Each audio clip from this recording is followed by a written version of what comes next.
right. BrokeMan's podcast. Let it begin. Good morning, Bo. Morning, Gary. All right, let's kick it off with some gratitude. Today I am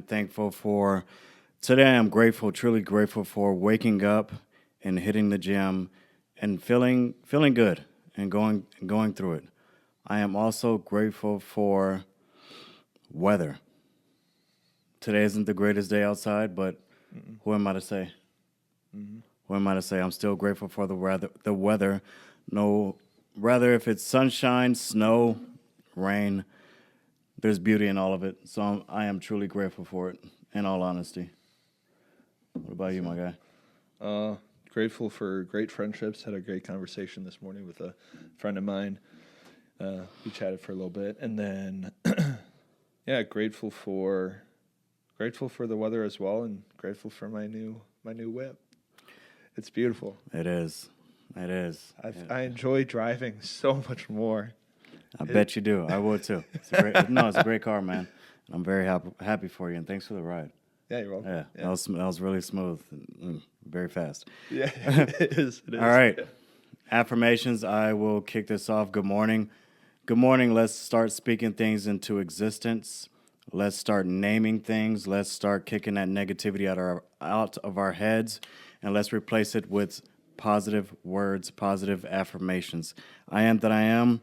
I am wealth. I have legs. I have eyes. I can see. I can touch. I can feel. I can smell.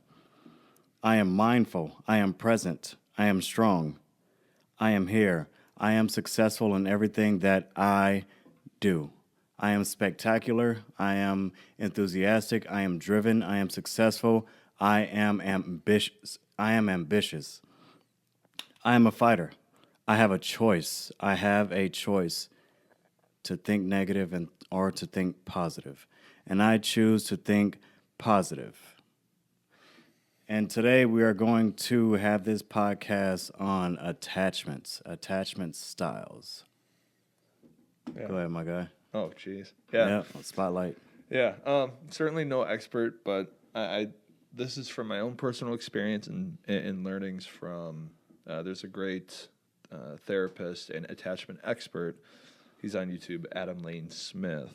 So I learned a lot from him. So just relaying the lessons I've learned and through my own personal journey, and maybe give some encouragement to check that out so people can get knowledge from someone who is in that space for a long time and is an expert. So yeah. What are the attachment styles? Yeah, so there's hybrids of attachment styles, but for the main three are secure, avoidant, and anxious. Secure people. This is where you want to be. In life or in relationships or just in general? In everything. So, great question. So, attachment styles all play a huge role in intimate relationships, that is for sure, but it also can bleed into friendships, professional relationships, etc. So, it's not just intimate. It affects all aspects of your life.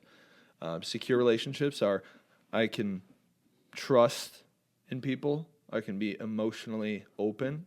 I can articulate what I need and want and believe and know that I deserve my needs and wants, that they are valid.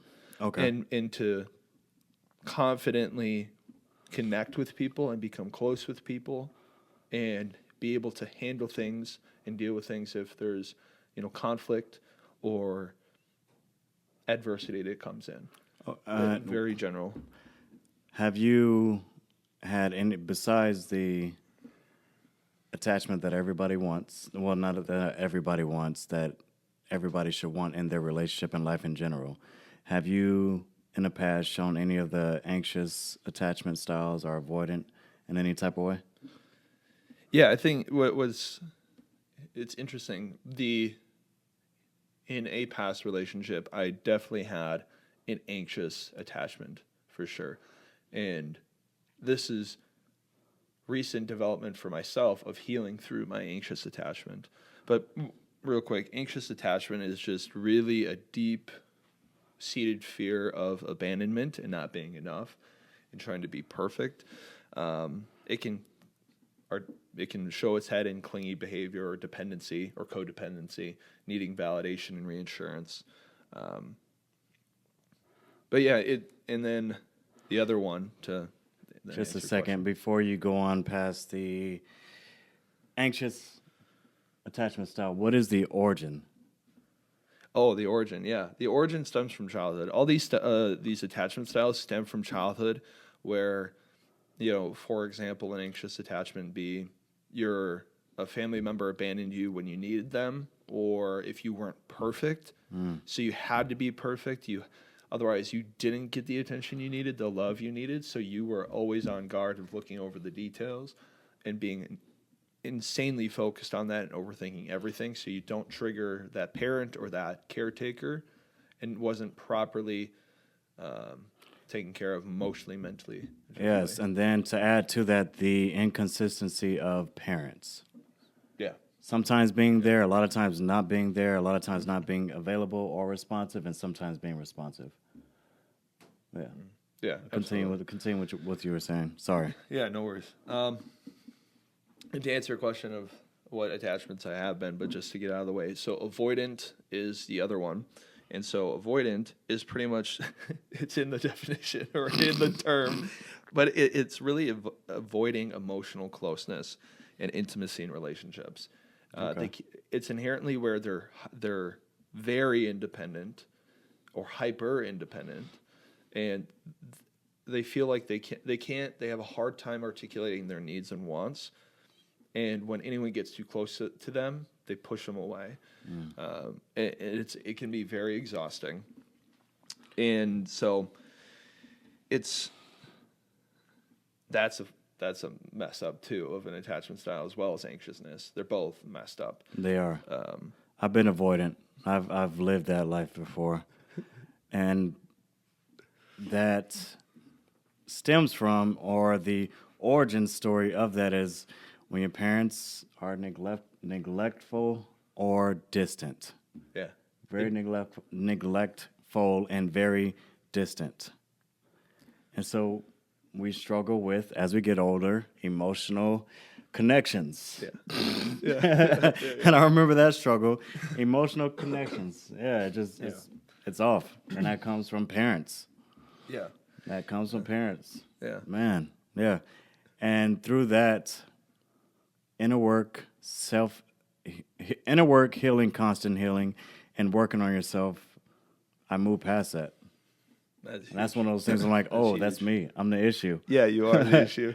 Thanks, parents. We are the issue. We are the issue. Yeah. Go ahead, man. Yeah, no, to answer your question, though, I think it can be fluid, honestly. I mean, I know throughout most of my life, I would say I leaned more so in the anxious side. But there were times, like in college, I was more so avoidant. Oh, we all were, man. So very, very avoidant of any relationship and any. Nah. Yeah. So we good. We could remember that. We could ebb and flow, but I think my staple, unfortunately, is anxious. But certainly healed from it and have been healing. It's a continuous process. I think. I mean, we're humans, so we go through the ebbs and flows of life. So we just get stronger and more capable, and it makes it easier the next time as we heal. Of like, oh, I know where this is coming from. No, this is just anxiousness. No, oh, this is me being avoidant. And also the crazy thing is, and check out Adam Lane Smith to plug him again, is that this is important. It's a neurological, physiological thing. So, for example, avoidance. They don't get the oxytocin bonding that we humans need, like friendships, intimate relationships, stuff like that. You don't have that bonding or serotonin, the longevity. So as an example, avoidants are very much on the dopamine scale of, oh, this is a great relationship the first couple months, first year, because you're on that dopamine high. But then obviously that dopamine is not sustainable to be at high. That's not sustainable for us humans.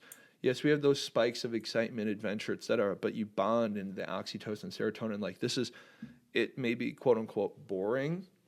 Of love is like, no, it's just stable. You can trust that person or those friends or those people.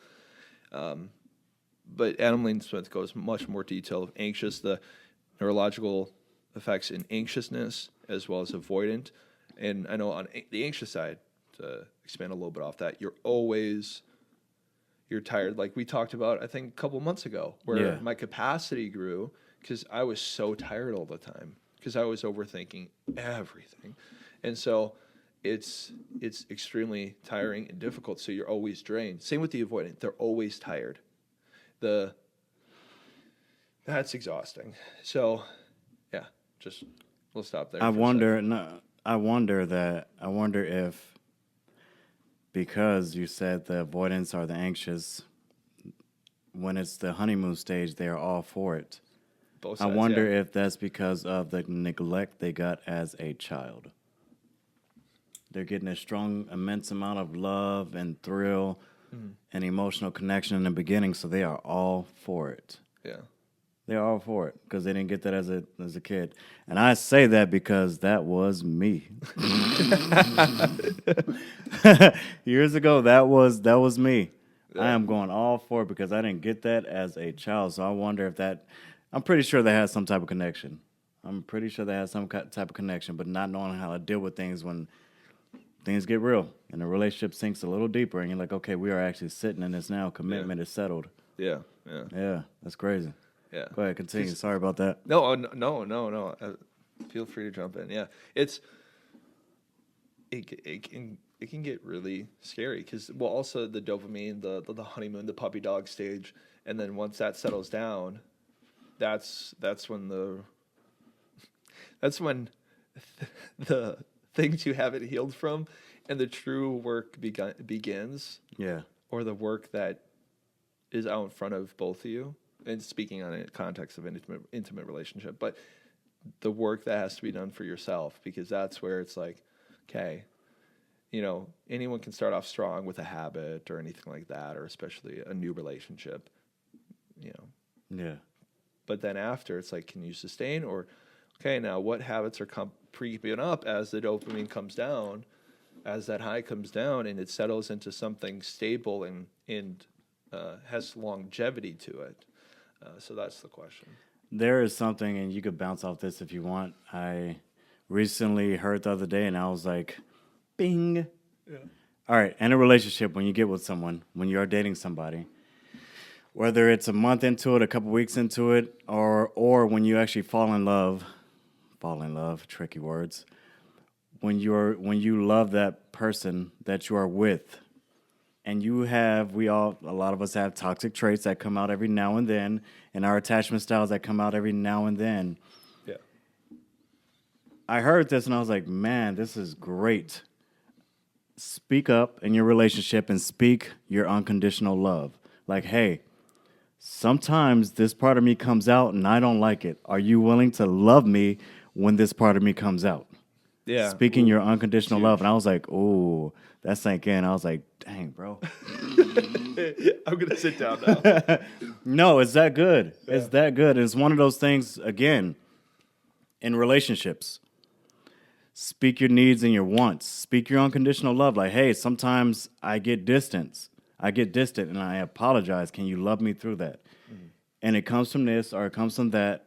It won't be that long. Mm-hmm. Here's how you can be around me during that time. Here's how you can love me during that time. Here's how you can love me unconditionally. Mm-hmm. Speak that. Same things with speaking sex. Speak that.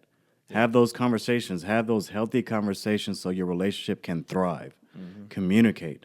Communicate your needs and your wants and your unconditional love. When I heard that, man, I was like, boom. You think you know something. Yeah. But that perspective of speaking your unconditional love, oof. Yeah. I get crazy at moments when we argue. This happens or this happens. I get defensive. I get this way, but that's not always me. That's a part of me that I am working so hard on. Can you unconditionally love me through that process and still be there for me? Yeah. So that's it. Love the good, the bad, and the ugly. Mm-hmm. But know that it's not always like that. That's just a trait that I have. Yeah. Sometimes. Yeah. Yeah, it pops up. But I will work on that. Yeah. Yeah. Like, I worked through, in previous podcasts we talked about this, but like people pleasing, I had that or I have that.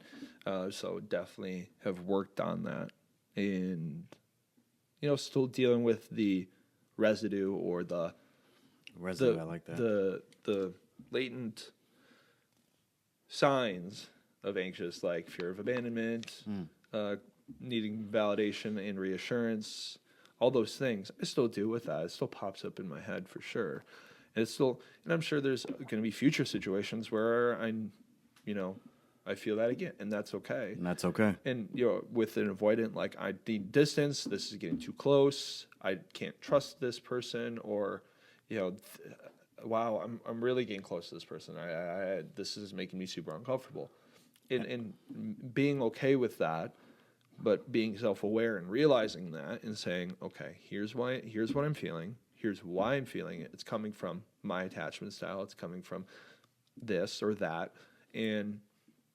But then being conscious and also working through that with that person and giving them a picture or window into your mind, so then it gets easier. It just builds a habit, like, okay, I'm feeling this, here's how I'm working through it, and then they know how to handle things and they don't take it personally. It's like, it's not you. It's not you. It's just my own triggers. It's my own attachment style. Because unfortunately, I think from experience, from a past relationship, I didn't know this, so I took it deeply personal when this person would react in a way that was actually an avoidant.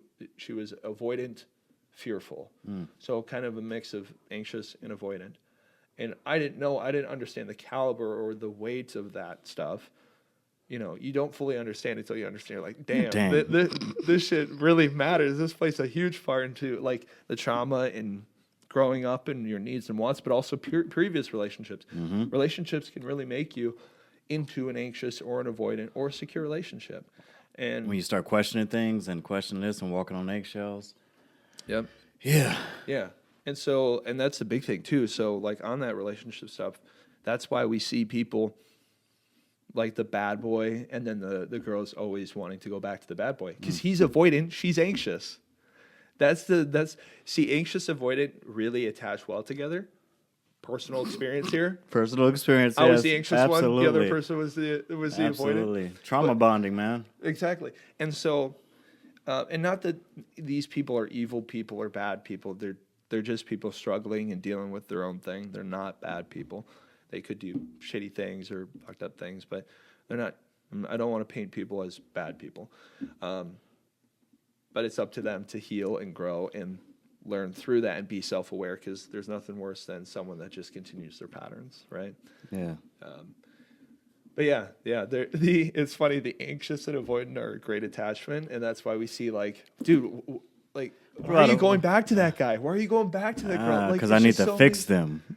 I need to fix them. I need to avoid me and fix them. Avoid me and fix them. Yes. Oh, I feel like we're in love. No, that's the dopamine roller coaster of stress you're on right now. That's not how it's supposed to be. Secure relationships. Not how it's supposed to be. Secure relationships are just, they have excitement. You do fun things. You do cool things together. But, like, you're like, I can be safe, and then you're just calm.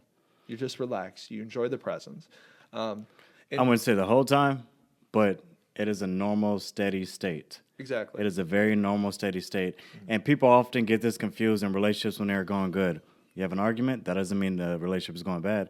You just have an argument. Yeah. I still consider that the relationship going good, because you still need to have those things. It is very needed. When somebody's like, oh, we're having our ups and downs, that's still a great relationship. It is a phenomenal relationship, because if you can have those ups and downs in those arguments and get over it and get through it and still grow from there, you are in a great relationship. You're in a great relationship. That's what matters. That's what matters. If you can grow and then keep falling in love with that person even more through the good times and bad times, through the arguments, that means you're in a pretty great relationship. That means things are going good. Yeah. Well, and also, too, I'll caveat, but absolutely, definitely agree. And this is from personal experience of getting into arguments.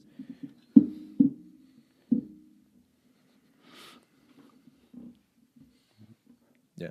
Yep. I'm ready. What? Are you just going to look at each other? Stop. All right, we'll see who speaks first. Rock, paper, scissors.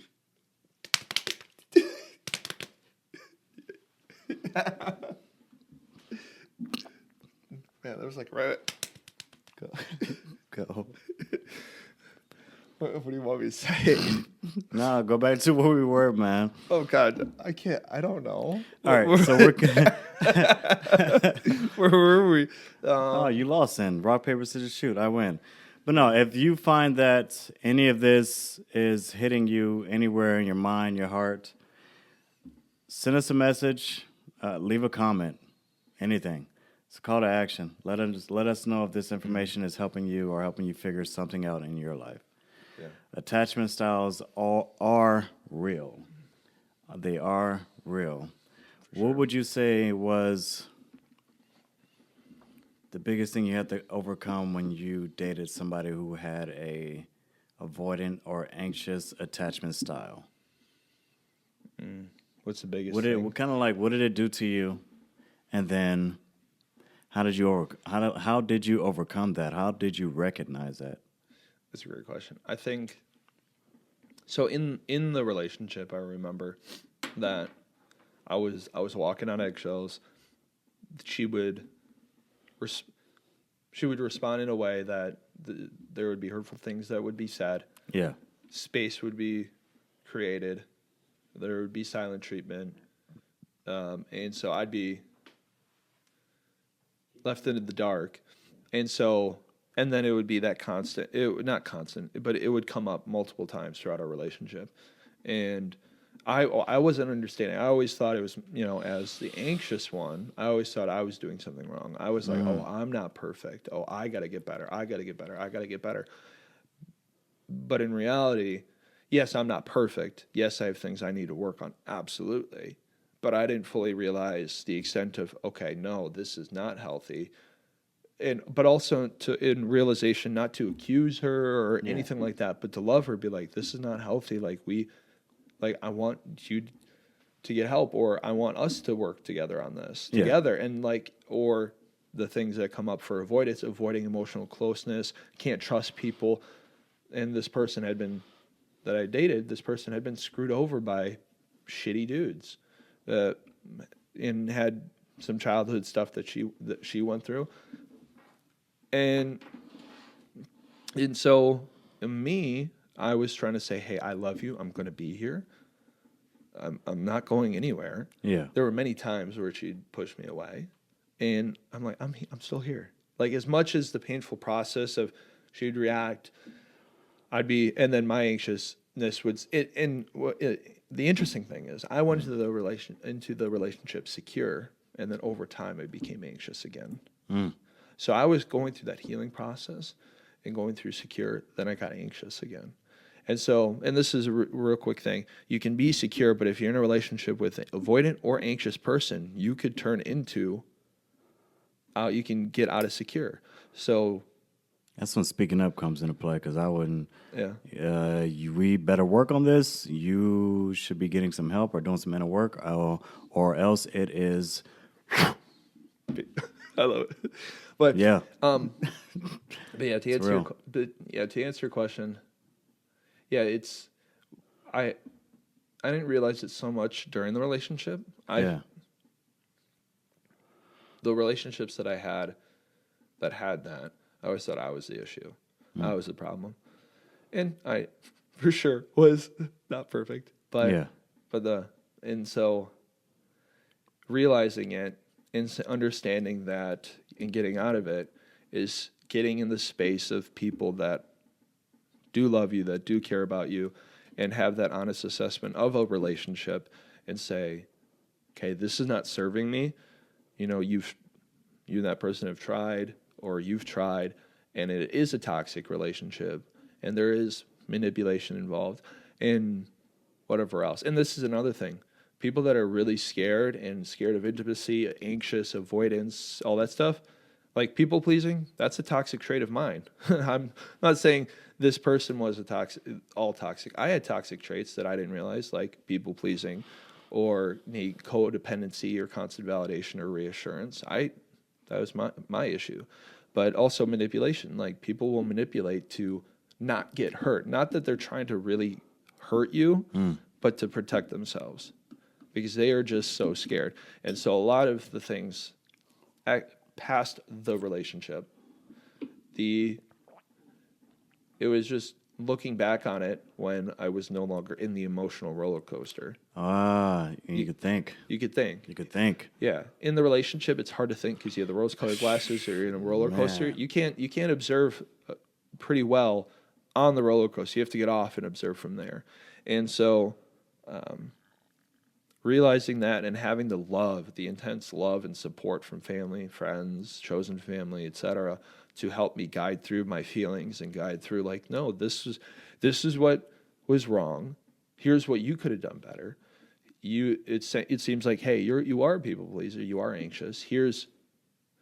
And examining the relationship on both sides of what went wrong for both of you, but then doing that internal work for myself of saying, it's okay, and having those secure people in my life to validate my needs and wants helped me grow into the secure relationship again, secure attachment again with friends, with family, so now I can carry that to my next relationship. It seems like, sorry to interrupt you, it seems like some of your past relationships have helped you as a person. Oh, absolutely. You've grown, it seems that you have grown so much from past relationships, and you do your inner work after a relationship. Nobody wants a relationship, well, some people do, but in all reality, we don't want relationship after relationship, but it happens. It's part of life. Yeah. And it seems as though you have learned from each relationship. Yeah. It's, I mean, no, you learn it. Yeah. You're learning. But yeah. We're learning, and you've done a lot of learning. So yeah. It's a beautiful thing, and I'm always constantly learning, and constantly growing and stumbling, and that's okay. And one thing I do want to share is that I hope everyone heals from their insecure and unhealthy attachment styles, including myself. Say that to the mic, man. I like that.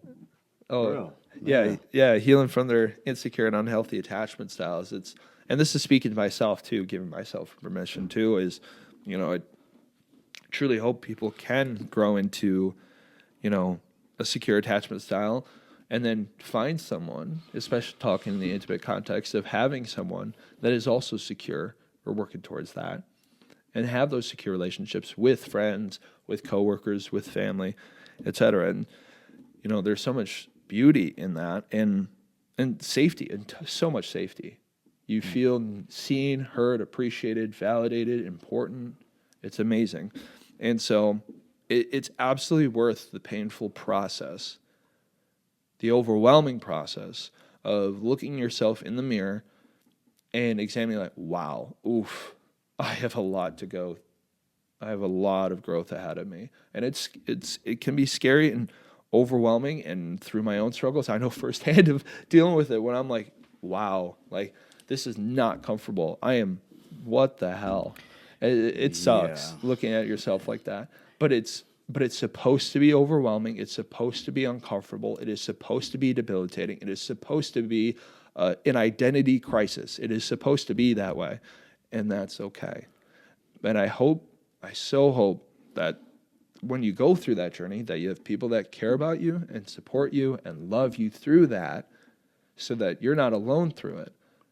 So that's a big thing that I would impart on others is heal through your attachments, be self-aware about that, and embrace the painful process that it will be, because it's growth and healing is supposed to be painful. It's not easy, and embrace it.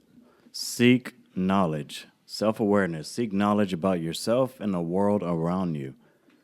Seek knowledge so you can learn about these traits and these attachments and how you are as a person. Mm-hmm. I know I had to learn when I used to get distant. I used to get very distant. I mean, far, far distant. I'm saying, yeah, man, in my past relationship, it was like, peace out. But at the same time, I didn't want to say peace out. I wanted them to come near me. When I get mad, I get distant, but I don't want distance. I didn't want distance. But that's all you knew. That's all I knew. I had no knowledge of anything else. I had no knowledge of what I was doing. Seek knowledge. Educate yourself. Self-education, self-love, self-care. Learn. Self-awareness, emotional intelligence. Learn. I know I've personally hurt a lot of women because of that. because of my distant and avoidant traits, well, attachments that I did not know about. Yeah. You I you didn't know were why. taught this. I didn't know why we're run. Soon as things are getting real, things hit the fan. I'm like, oh, bro. And you see, and then you realize it. You're like, you see it in relationships. You see Yeah. you see it on YouTube. You see it on the Red Pill. You see it on so many things. You're like, they're just avoiding insecure dudes or insecure or anxious, insecure women. And Yeah. that's not saying they're terrible people. They should heal. I hope they heal. And this is the thing. This is important. You can heal from severe anxiousness You attachment. can. You can Yes, you can. You can heal learn. from the severe avoidant. It'll probably be a longer, more intense process, but you can heal from it. It's not part of the set in journey. stone. You're not like this for the rest of my life. No, you can heal. You can heal. Yes. Knowledge. We need knowledge. We do. Seriously. Yeah. We need knowledge. We have enough of the negative knowledge. We need some positive knowledge on ourselves, on our healing, on who we are as a person. When you start learning these new words and these new phrases and these new concepts and these perspectives, it grows and you learn. And then you learn about yourself and you learn to seek that knowledge, educate yourself. Seriously. Yeah, and I think the other thing, knowledge plus the great people around you. To What do you mean? To teach you what it feels like to be in a secure relationship. Be like, oh my God, so this is what it feels like? Yeah. I mean, I get it. You get addicted to it because you can like learning anything in life. You can have imparted wisdom from a older person or a more experienced person or wiser person or someone that's gone through experience. But once you feel it emotionally, you're like, oh shit. So this is what they're talking about. Oh, okay. Now I know emotionally I can go back to that because I emotionally have felt that space before. Yes. And so I think having great people around to say, no, your needs are valid. Your wants are valid. I see, hey, I'm not going anywhere. I'm not abandoning you. I love you. I see you. You're not perfect. You have some ugly sides just like I do. I'm not going anywhere because of that. Let's work on that together. Let's go back to the avoidant and anxious and the distance. And I just thought about something. When you put distance in between someone, you're actually, that distance is pushing them away. The distance is pushing them away. Yeah. Person, you're getting distant, you're emotionally pushing them away in every type of way. And then when you push them away and you leave, guess what? You go to the next person. And guess what? You do the same thing again. And guess what? You go to the next person. And guess what? You do the same thing again. Yep. Yeah. And then you're building something else. You're building another habit. Yeah. Yeah. that's all Everything you know. has compound interest. And I've been saying this on the last 3 to 5 podcasts. Everything you do has compound interest. That's why you need that knowledge and you need to get self-aware of things in your life. Because those traits and doing that, if you don't start healing and or working on yourself, you start doing the things over and over again. And it goes to every relationship. You carry it to every relationship. And you're going to keep going through relationships or you're just going to end up in a really terrible relationship. Yeah. It's Oh, real. well, and then the person in that cycle is like, why I can't seem to find love or can't see what's going on, what's wrong. And so, but And you're inside in that cycle, things grow. Yeah, and you don't know what's going on. You don't know what's going on wrong until the knowledge, and then the self-awareness comes in. But knowledge of saying, no, this is what you're going through. This is what you're doing. Here's why. And then it's like, oh, now I can break the cycle. You build a habit. You build a bad habit. I just noticed that the avoidance and the anxious and next relationship after relationship, you build a habit of that. Yep. You build a habit. You start seeking the ending of it. You start seeking the distance. You really build a habit off those attachment styles. Yeah. It builds a habit. And you next person and next person. It builds a habit. It really does. And then you start building all these terrible traits off of those. You start stacking. You start really building compound interest of yourself in a terrible way. Yeah. Well, and then also too, you're attracted to the opposite. So I was attracted to the avoidant because I was anxious for a lot of my relationships, and so being kind of in that avoidant side of things, and you think, oh, they're being honest with me of what I'm doing wrong or what I'm not perfect at or whatever. But no, it's and also what you feel like you deserve. That's another thing of feeling what you deserve. We all deserve a secure, healthy, beautiful relationship, but you also have to make sure you are a kind, loving human being that can deserve that. We all deserve that. We just have to put in the work to make sure that we attract that type of person. All right, I like that. It's constant evolution. What would you like to end this on? I think it's the big concerning part for me is there's been studies showing that 2/3 of people in the U.S. I think it's in the U.S., but at least 2/3 of people have insecure attachment styles, and it sucks to hear because at the end of the day, I know what it's like to feel alone or unloved. It's like I don't want someone else to feel that. I will probably never know some billions of people, but that doesn't make me not want them to find love and have secure friendships and relationships and build a beautiful life, however that looks. Kids, no kids, families, no family, whatever that looks like for them. I want them to find someone that truly loves them, validates their needs, feels appreciated, and they can go on their adventure together however they can. So definitely do the work to heal from attachments so then you can keep spreading that knowledge and being that good person, that light in the darkness per se for people, because we know how shitty it is out there for dating. I mean, it's almost like a meme now. Yeah. It's turned into a meme. And so let's get away from that and start healing. All right. Thank you, Bo.